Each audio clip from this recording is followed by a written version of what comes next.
नमस्कार दोस्तों, स्वागत है आपका स्टडी फॉर सिविल सर्विसेज में। वीडियो को पूरा देखिए। कोई भी आपका फीडबैक है, कोई सजेशन है, तुरंत वीडियो में कमेंट करके जरूर बताइए। अच्छा लगे तो वीडियो लाइक जरूर कर लीजिए और ऐसे वीडियो लगातार फ्री में पाने के लिए चैनल को तुरंत सब्सक्राइब कर लीजिए और बेल आइकन को जरूर टैप कर लीजिए ताकि आगे भी सारे वीडियो आपको मिलते रहे। यूट्यूब में फॉलो करते हैं तो प्लीज ये वाला फ्री टेलीग्राम चैनल जरूर ज्वाइन कर लीजिएगा। सारे नोटिफिकेशन, सारे अपडेट यहीं पे आते हैं, ध्यान रखिएगा। स्टडी फॉर सिविल सर्विसेज का कोई भी पेड ग्रुप अगर आपको ज्वाइन करना है तो सिर्फ 856480560660897523864455 यही नंबर है हमारे, सिर्फ जहां पे कॉल या व्हाट्सएप कर सकते हैं। इंस्टाग्राम पे हमारा पेज जरूर फॉलो कर लीजिएगा, स्टडी फॉर सिविल .सर्विसेज है। ट्विटर पे हमको जरूर फॉलो कर लीजिएगा, @study for civils है। ग्रुप डी का पेपर हम लोग सॉल्व कर लेते हैं। 17 दिसंबर 2022 को पेपर कंडक्ट हुआ है। रीजनिंग की और मैथ सेक्शन की अलग से मिल जाएगी। इसमें हम लोग हिंदी, जीएस के क्वेश्चंस और इंग्लिश के सारे क्वेश्चंस यहाँ पर सॉल्व कर लेंगे। हमारा पहला यहाँ पर क्वेश्चन है, इसमें सूची 1 सूची 2 है, तो इसमें कई सारी तो वैसे टाइपिंग मिस्टेक इसमें देखने को मिली है। जैसे वित्त मंत्री की जगह वित्त मंगी लिखा हुआ है, ठीक है, तो ऐसे उधर लिखा हुआ है। तो हम लोग यहाँ पर जो भी आपको बताएंगे वो इंग्लिश सेक्शन से मैं यहाँ पर बता रहा हूँ। हिंदी मीडियम वाले देख लीजिएगा बस इसको। तो इसमें हम लोग एक को मिला के बाकी सारे सॉल्व कर सकते थे। जैसे निर्धनों के लिए स्कूली शिक्षा की निःशुल्क व्यवस्था की गई है, तो इसमें क्या होगा, निर्धनों की साक्षरता दर में सतत वृद्धि हो रही है, देखने को मिलेगा। तो डी मिलेगा 2 से। इस तरीके से हमारा उत्तर हो जाएगा 4, ठीक है। 4 यहाँ पर आपका सही उत्तर है। अब ऑर्गेनाइजेशन उसके हेडक्वार्टर से मिलाना है, ठीक है। ऑर्गेनाइजेशन उसके हेडक्वार्टर, तो organisation of Arab petroleum exporting countries, इसका हेडक्वार्टर कहाँ पे है, ये कुवैत में है, ठीक है। तो इससे हम लोग मिला देंगे इसको। फिर गल्फ कॉपरेशन काउंसिल का हेडक्वार्टर कहाँ पे है, ये रियाद में है, सऊदी अरब में, तो इससे मिला देंगे। और स्विट्जरलैंड का मतलब स्विट्जरलैंड में WTO का हेडक्वार्टर, इससे मिला देंगे, हमारा उत्तर हो जाएगा यहाँ पर 1। आगे फिर इसमें है, इसमें कमांड कुछ दी रखी है, वो किससे मिलेंगे, जैसे कंट्रोल B से हम लोग बोल्ड करते हैं, तो सी मिलेगा यहाँ पर 1 से। तो सी का 1 एक ही में दिया हुआ, इस वजह से हमारा उत्तर 3 हो जाएगा। महाराष्ट्र में भक्ति आंदोलन के प्रणेता थे ज्ञानेश्वर, ठीक है, ऑप्शन नंबर 2 होगा यहाँ पर ज्ञानेश्वर।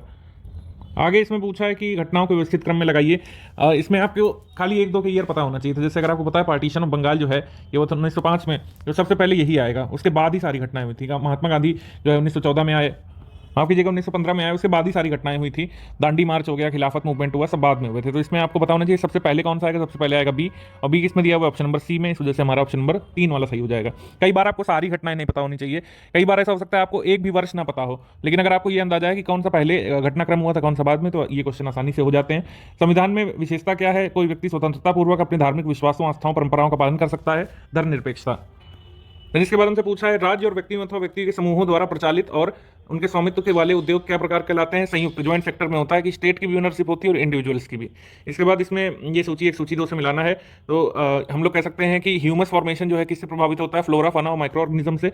तो बी मिलेगा 4 से, इस वजह से हमारा उत्तर हो जाएगा सेकंड वाला। बाकी आप देख लीजिए कौन सा सही मिलाया हुआ है यहाँ पर। तो डी का पेपर है, लेकिन क्वेश्चन जो है ठीक ठाक लेवल के पूछे गए, इसी वजह से मैं इसको वीडियो रिकॉर्ड कर रहा हूँ। अब विलियम जोन्स ने जो है संस्कृतियों के लिए आदर प्रकट किया। थॉमस मैकॉले ने मैकॉले मिनट दिया था, अंग्रेजी शिक्षा का संवर्धन किया। अंग्रेजी शिक्षा जो है 1835 से इन्हीं की रिपोर्ट यानी कि मिनट से लागू हुई थी भारत में। उसके बाद है कि रविन्द्रनाथ टैगोर जी ने प्राकृतिक परिवेश में सीखने का यहाँ पे मार्ग बताया था, तो हमारा ऑप्शन नंबर 2 यहाँ पे सही हो जाएगा। अभी हवाई अड्डे कहाँ कहाँ पे है, इसको मिलाना है आपको, तो ये बड़ा आसान सा था। इसका उत्तर यहाँ पर 4 हो रहा है। कौन सा हवाई अड्डा कहाँ पे, इसमें आसानी से अंदाजा लगाया जा सकता था।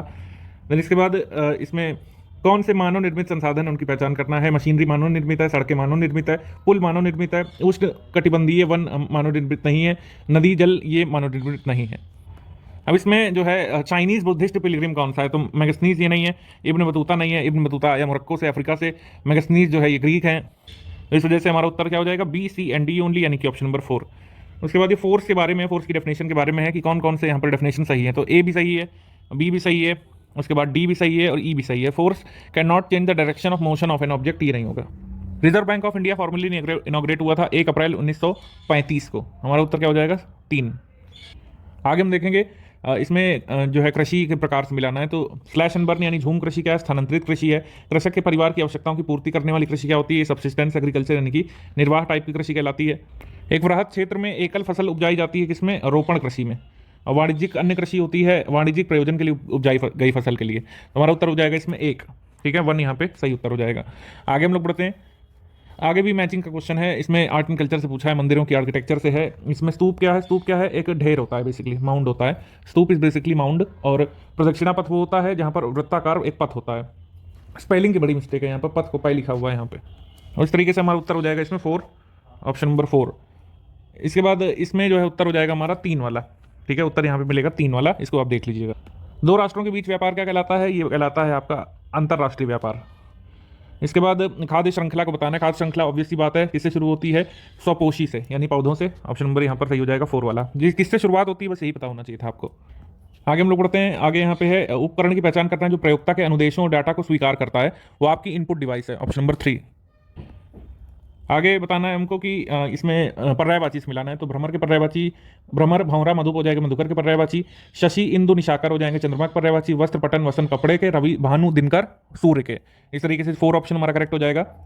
कुंवर सिंह के पिता वीर होने के साथ साथ स्वाभिमानी भी थे। स्वाभिमानी में बताना है कौन सा उपसर्ग है, ये स्व उपसर्ग, ध्यान रखिएगा। इसके बाद संधि वाला समूह छांटना है। संधि वाला समूह है ए भोजनालय, बी सदैव और डी महेंद्र। ठीक है, स्वर संधि वाला समूह सेकंड में है। देन इसके बाद यहाँ पे इसमें मिलाना है मनुष्यता में प्रत्यय लगा है, विद्यालय में संधि लगी है, अनु उपसर्ग है, कर्म भूमि एक समास है। ठीक, हाय फूल सी कोमल बच्ची में उपमा अलंकार है।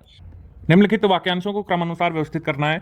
इसमें है बदलू यह कार्य सदा ही एक मचिए पर बैठकर किया करता था जो बहुत ही पुरानी थी, तो इस वजह से 3rd वाला यहाँ पे सही हो जाएगा। ECDBA। प्रभाव डालने का मतलब होता है यहाँ पर ऑप्शन नंबर ए रंग जमाना। रंग जमाना मतलब प्रभाव डालना। किस समास में योजक चिन्हों का प्रयोग होता है, द्वंद्व समास में। Option number 3। और काम न जानना और बहाना बनाने का मतलब होता है नाच ना आवे आंगन टेढ़ा। विशेषण के भेद कौन कौन से होते हैं, गुणवाचक विशेषण होता है आपका, और संख्यावाचक विशेषण भी होता है, फिर आपका परिमाणवाचक विशेषण भी होता है, व्यक्तिवाचक सर्वनाम होता है, और बहुव्रीहि जो है समास का उदाहरण है।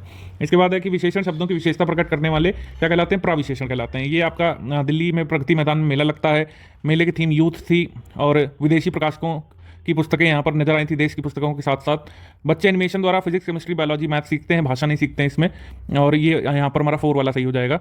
ठीक है, ये पैराग्राफ आप पढ़ लीजिएगा, इसी से जो है ये क्वेश्चन पूछे गए, क्वेश्चन नंबर 37 से 41 तक। 42 का आंसर 4 हो जाएगा इसमें। देन इसके बाद जिससे पता चलता है कि क्रिया भूतकाल में होने वाली थी पर किसी कारण से नहीं हो सकी, वो हेतु मत भूतकाल होता है। कर्ता ने कर्म को करण से, तो यहाँ पर CBADE होगा। CBADE यहाँ पर सही क्रम बनेगा। ईश्वर के नाम का जाप सुमिरन होता है, पहुंचने का स्थान गंतव्य, मेहनत का मूल्य पारिश्रमिक, और बिना मजदूरी का काम बेकार। नदी शब्द का सही बहुवचन नदियां होता है। सही वाक्य मैं गाने का अभ्यास कर रहा हूँ। जल जो है द्रव्यवाचक संज्ञा, गांधी जी व्यक्तिवाचक संज्ञा, हड़प जो है ये भाववाचक संज्ञा, बच्चे जातिवाचक संज्ञा। शुद्ध शब्द यहाँ पर हस्ताक्षर है। बाकी कैसे लिखना है, सांस्कृतिक इस तरीके से लिखते हैं, हस्तक्षेप इस तरीके से, हास्यास्पद इस तरीके से। सफल का विलोम असफल होता है, रात का दिन होता है, धरती का आकाश होता है, ठंडा का गर्म होता है, इस वजह से यहाँ पर सही हो जाएगा 1 वाला।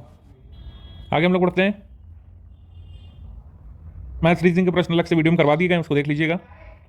75 नंबर क्वेश्चन में यहाँ पर एक पैसेज है, इसमें भरना है, फिलर्स वाला है। तो many kinds of insects are poisonous and larger animals learn to avoid eating them. It is the nature of these insects to show a dash. इसमें वार्निंग होगा, warning flag of some kind. तो यहाँ पर वैसे warning यहाँ पे होना चाहिए था, तो इस वजह से ये डी वाला सही होगा, लेकिन इसमें स्पेलिंग एक बार फिर से गलत कर दी इन लोगों ने। The typical wasp for example dash a conspicuous colour pattern, तो यहाँ पर होगा फ्लैशेस, ऑप्शन नंबर 4। देन इसके बाद हमको एंटोनिम मिलाना है। रूमर का फैक्ट हो जाएगा, शैलो का डीप हो जाएगा, स्कॉर्न का एस्टीम हो जाएगा, और रिपील का रेटिफाई हो जाएगा। इसके बाद नोवाइस का इनएक्सपीरियंस्ड, नोवाइस का सिनोनिम होता है आपका इनएक्सपीरियंस्ड, एक्चुअली एंटोनिम यहाँ पे पूछा है। पंजेंट का हो जाएगा सूथिंग, और टैबू का हो जाएगा परमिटेड, एबंडेंट का हो जाएगा डेफिशिएंट एंटोनिम। आगे फिर इसमें फिल इन द ब्लैंक्स करना। We were listening to the music all evening, इसमें पूछा है list of explanation of technical and obsolete words, यहाँ पर हो जाएगा ग्लॉसरी। आगे है when I saw him last he was playing cricket, तो पास्ट कंटिन्यूअस यहाँ पर प्रयोग हुआ है। इसके बाद फ्री समवन फ्रॉम ब्लेम, या तो एक्विट होता है, एक्विट, या तो होता है एक्सॉनरेट, तो यहाँ पर हो जाएगा exonerate. You should avoid to make such trivial mistakes, इसमें अवॉइड मेकिंग होगा, अवॉइड के साथ टू ने लिखता है, ये हमने सब नोट्स में दिया हुआ था। Some students are not abandoning helmets but some of them are avoiding the use of helmets while riding motor bikes, यहाँ पर 1 वाला सही है। इसके बाद नेसेसिटी की सही स्पेलिंग पूछा है, नेसेसिटी की सही स्पेलिंग जाएगी इस तरीके से NECESSITY। सक्सेसफुली की सही स्पेलिंग लिखनी है, सक्सेसफुली की सही स्पेलिंग होती है इस तरीके से, सक्सेसफुली इस तरीके से सही लिखा जाता है जैसे लिखा हुआ है ऑप्शन नंबर 2 में। अब यहाँ पर एक पैसेज है, इसमें मोरल ऑफ द पैसेज है to focus on what others need. Strawberry और क्रीम के बारे में बताया कि ऑथर को उसकी लत थी, मतलब पसंद था उसे। लॉयड जॉर्ज जो है ये टॉप पर इसलिए रहे क्योंकि उन्हें पता था कि मछली कैसे फंसानी है, मतलब मछली जो है, मछली को चारे में क्या फंसाना है, ये यहाँ पे बताया गया था। Bait the hook to suit the fish. Word closest in the meaning for the set of word, to be removed का मतलब होता है आउटस्टेड, निकाला जाना। ग्रेशियस का मतलब होता है उदार, लार्ज हार्टेड। फिरोशियस का मतलब फियरसम। फिकल का मतलब अनरिलायबल, और ओकेजनल का मतलब इनफ्रीक्वेंट। 98 में मोहन से to Rohit what you are doing is immoral. Mohan told Rohit that what he was doing was immoral. 99 का आंसर आप हमको कमेंट करके बताइए। 97 का आंसर हो जाएगा आपका 4, यानी कि पेनिट्रेट का मतलब होता है इंट्रूड, विशियस मतलब वाइल, नेटिव मतलब ओरिजिनल, और ओपेक मतलब नॉन ट्रांसपेरेंट। अब इसमें क्वेश्चन टैग वाला सवाल पूछा है, पूरा चैप्टर ही हमने नोट्स बना दिया था 2-3 पेजेस में। You are joining us for picnic, aren't you यहाँ पे सही हो जाएगा क्योंकि इसमें क्वेश्चन टैग किया जा रहा है।